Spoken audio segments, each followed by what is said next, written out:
all that the enemy can do in this season against a child of God is lie and try to deceive and undermine your identity. Try to get you to believe something about yourself that's not true. Try to get you to believe how powerful or what he can do to you. He's a liar.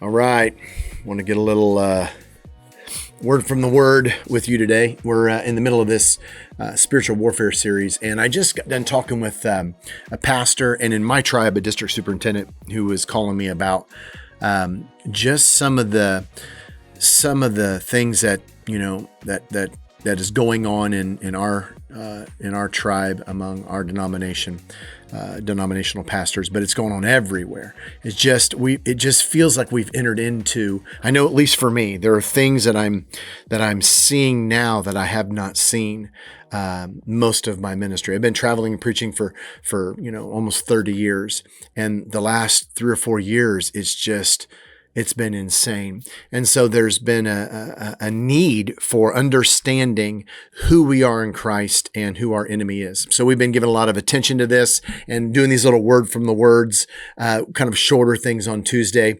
We've been looking through, in fact, we have looked through Ephesians 6, 10, 11, 12, and 13, and you can go back and view those. And I just want to do a quick overview on this.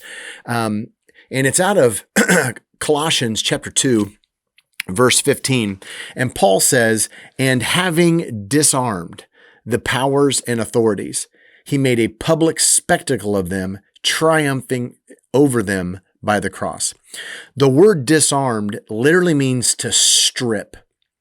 There are times, we'll make this quick, but there are times when I hear Christians today, and I've done it, use passages out of the Old Testament that no longer apply to us, whether that would be, Jewish eating limitations, whether that would be, festivals, celebrations, dress code, all that kind of stuff.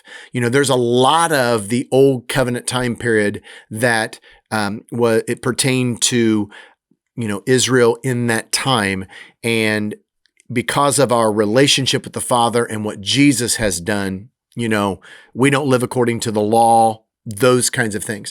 Now, there's also language, therefore, that needs to change. I hear people, and I've used this verse, but I hear people say stuff like, when they pray, no weapon formed against me will prosper. Well, that's great in an old covenant time period, but that doesn't apply to children of God in this hour. Because as we find here in Colossians 2:15, the enemy having disarmed the powers and authorities, the enemy has been disarmed in this season. And the word disarmed means stripped. So literally the enemy does not have weapons, and you and I do. That's the emphasis that Paul's getting at in Ephesians chapter 6, verses 10 through 20. We have armor. We have weapons. Our enemy does not. We are seated in Christ in the heavenly realms. Like there's the Father, and then there's where Jesus is seated at his right hand, and everything else is under him.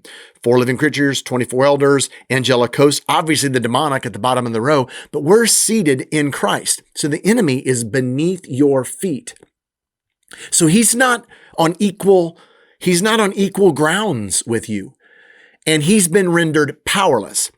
All that the enemy can do in this season against a child of God is lie and try to deceive and undermine your identity. Try to get you to believe something about yourself that's not true. Try to get you to believe how powerful or what he can do to you. He's a liar.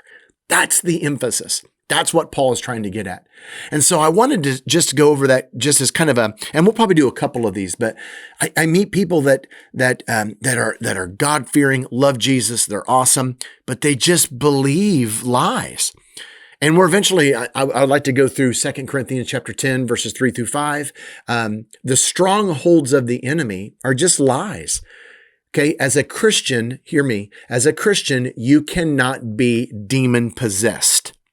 Okay, a demonic being cannot live inside of you when you're a Christian, but he can influence the way you think, and he can oppress and suppress and demonize you in terms of the way you think and literally influence you. You can give him authority in your mind. A stronghold can be developed. You can come into agreement is the language that I like to use because that's an agreement is a mental thing. I agree with you. You know, when you believe the enemy, you agree. One of the things with fear, fear is opposite of faith. So when the enemy comes with fear and you believe that fear as a child of God and you are super significant and have a lot of weight and authority as a child of God, when you believe that fear, you are literally giving power to the enemy over you. It doesn't make what the enemy is telling you true because he's a liar. Fear is a lie. You've not been given a spirit of fear. You're never to live in fear. Fear doesn't come from God. So anytime the enemy comes, a spirit of fear, for example, and lies to you, and you believe that, doesn't make what the enemy is saying true, but what it does is it gives the enemy permission and power to torment you because you believe a lie. And so literally, the enemy can develop patterns.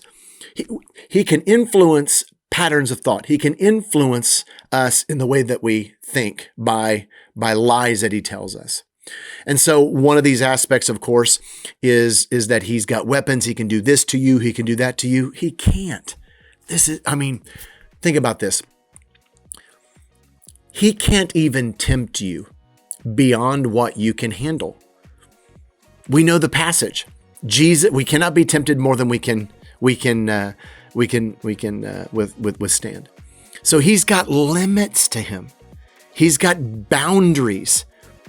He has no authority. He has been displaced. And that's the emphasis. So I want you to be encouraged today. You have got to know who you are. We literally have been equipped to live victoriously. God has not left you deficient, and you are not a victim. You're a victor. So I hope you live in that today. It's great news.